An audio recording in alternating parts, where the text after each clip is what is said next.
Good morning, candidate number 16. Good morning po. My question is, since you're interested to business and livelihood program, please suggest a livelihood program that will benefit your local community. Bilang nagpapakadalubhasa sa agrikultura, gusto ko pong bigyan nating halaga ang produkto ng bawat magsasaka dahil sa kanila pong hirap na pinagdaraanan sa pagbibilad sa mainit na araw, hindi po nagiging madali ang kanilang dugot pawis para lang magkaroon tayo ng mapagkain sa ating mga hapag. Kung bibigyan po ako ng pagkakataon na i-promote ang produkto, ay ang produkto po ng buong lalawigan ng Quezon. Dahil ito po ay katangi-tangi at aking pagmamalaki. Yun lang po. So, here's the second question. How do you plan to further your advocacy about empowering Quezonian farmers? Ito po ulit. How do you plan to further your advocacy about empowering Quezonian farmers? Bilang nagpapakadalubhasa po sa agrikultura, nakakalimutan po natin ang pagpapalaga sa ating mga magsasaka, kung saan patuloy po ang pagbagsak ng presyo ng kanilang produkto, kung saan sa ating pag-unlad po, nakakalimutan na po natin sila. Bilang nag-aaral ng agrikultura, aking pong ibabahagi aking kaalaman upang lumago po ang Aking pong ibabahagi ang aking kaalaman upang tumaas po ang kalidad ng kanilang produkto. And as your Ginoong Yugyugan, ako po ang magiging tulay ng pamayanan at sektor upang maging boses ng agrikultura. Maraming salamat po. Ginoo 17.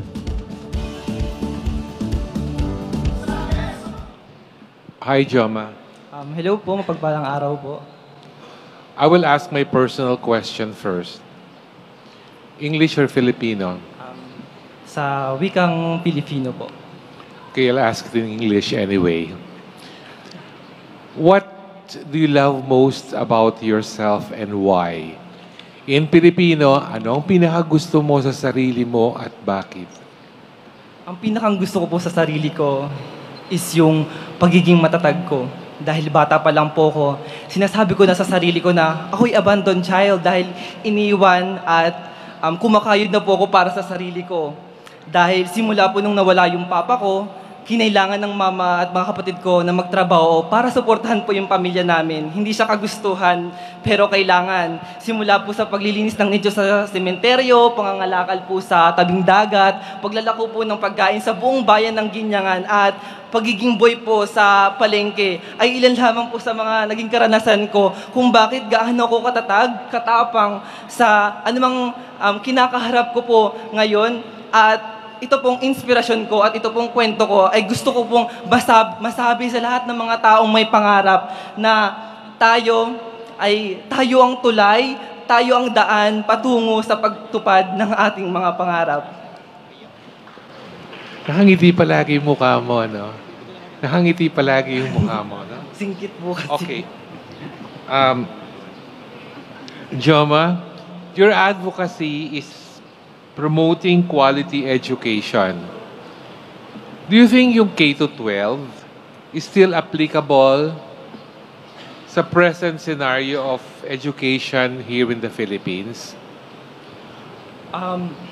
Para sa akin po, yung K-12 po na curriculum is napakaganda po rin po siyang oportunidad para mas mapaganda po natin ang kalidad ng edukasyon dito sa Pilipinas para hindi po tayo mapag-iwanan sa mga kalapit nating bansa. Naniniwala ko na sa edukasyon, mas mapapalakas natin yung mga kabataan natin na maging magaling, lalo na po sa workforce, sa livelihood, sa agriculture at tourism po.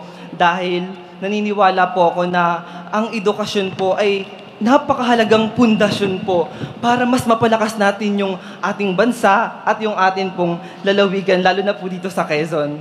At naniniwala din po ako na ang edukasyon po ay ang isang sandata na napakahalaga po para mabago natin yung buhay natin or buhay mo at yung buong mundo. Thank you po. Pwede sa infomercial, ano? Madramang ano. Ginoo 18. Hi, John Lloyd, right? Yes po. Hi, how are you? Kinakabahan po pero ako naman po ay nagagalak at handang manalo bilang inyong susunod na Ginoong Nyugnyugan. Nice. Sorry. So here's my question. What makes Tikoy from Macalelon special? What what makes special Tikoy dahil ito ay sweetest delicacy ng Quezon.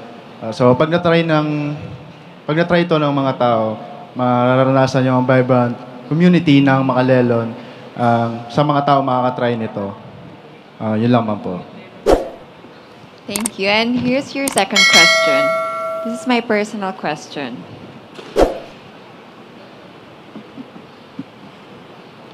If you could have dinner with anyone, dead or alive, who would it be?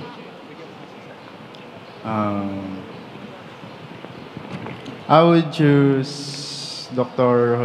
Jose Rizal to thank him, magpasalamat para sa kanyang kabayanihang ginawa para sa ating bansa. Sinulat niya ang para mamulat ang mga tao sa ating bansa noong unang panahon. Yun po, si Dr. Jose Rizal. That's all, thank you. Thank you. Ginoo 19. Hello, Prince. Hello Tama? po, good morning. Good morning. We heard that you are an avid fan of basketball. What is your take on the limited resources being provided by the government to Filipino athletes? Again, you are an avid fan of basketball. What is your take on the limited resources being provided by the government to Filipino athletes? As a student athlete, I know to myself that the best resources that athletes have, aside from teamwork, is to trust yourself. Dahil sa larong ito, kung hindi mo kaya magtiwala, hindi mo rin kayang manalo. As your Ginoo, I just applied that in pageantry. Because I trust myself. Because I know to myself that I am capable and I can do it in my own. As your Ginoo, just want all you to know that I am ready to be your next Ginoong Nyugnyugan 2024. Maraming salamat po. Okay, my next question is, what would you rather be? The next Ginoong Nyugnyugan or a successful athlete? To be honest, standing here right now was a top one for me. Because in my previous pageant, I just landed a second runner-up. But here I am right now, trying to be a successful Ginoo. Because I want to champion my purpose. My purpose is to champion my advocacy, which I named Nyugan, Puno ng Pag-asa at Buhay.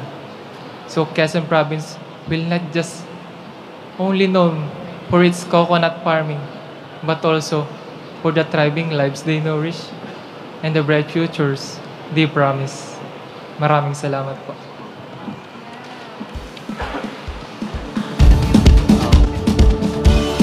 Ginoo 20.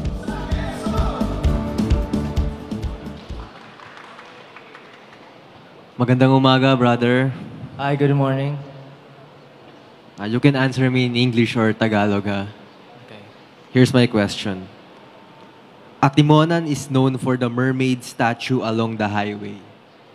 Please share to us the story behind that statue. The statue, good morning everyone.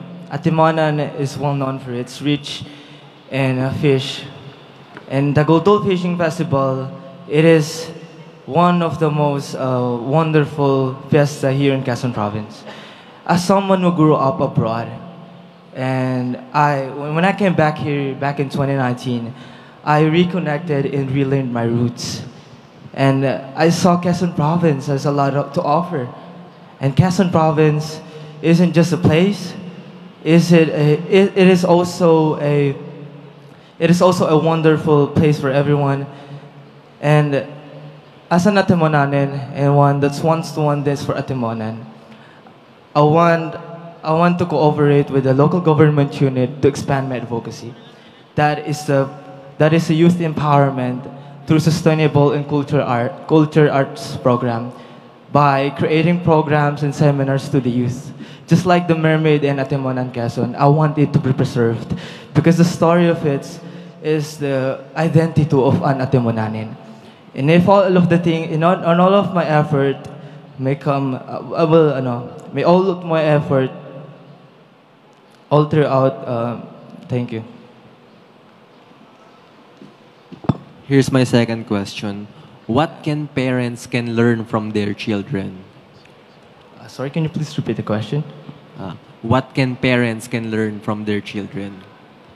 Well, as a product of a broken family, I was exposed to a different way of living.